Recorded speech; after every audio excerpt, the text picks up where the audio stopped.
massless spring attached with a mass is completely immersed in 1 kg of water. The spring is stretched by 2 cm and released so that it starts vibrating. What would be the order of magnitude of the change in temperature of water when the vibration stop completely?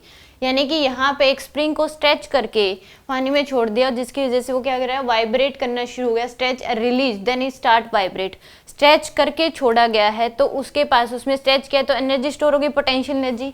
तो उस case में बताना जब completely vibration stop हो जाए तो change in temperature क्या होगा टर का, ये आपको बताना है.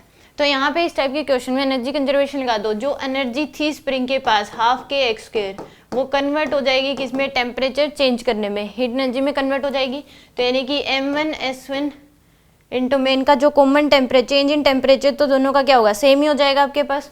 इन प्लस में m2 इंटू s2 इंटू में क्या कर ले यहाँ पे डेल्टा t.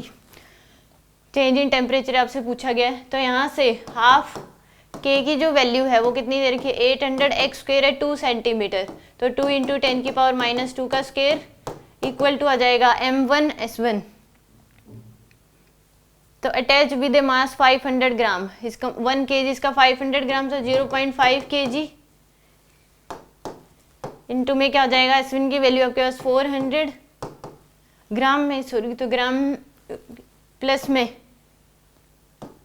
m2 की वैल्यू दे रखी है 1 इंटू में S2 की वैल्यू है आपके पास 4184 इंटू में डेल्टा t. तो डेल्टा t की वैल्यू यह आ जाएगा 400 इंटू 4 इंटू 10 की पावर -4 डिवाइड बाय में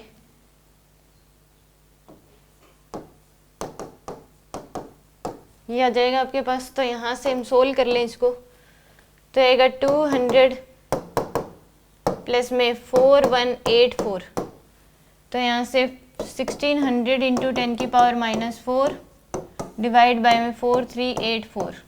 तो यहाँ से 1600 डिवाइड बाय में 4384. तो आएगा 0.36 इंटू में 10 की पावर -4 ये आ जाएगा आपके पास.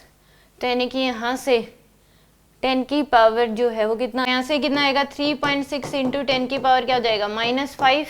तो यहाँ पे 10 की पावर -5, डी ऑप्शन क्या हो जाएगा इसका करेक्ट हो जाएगा.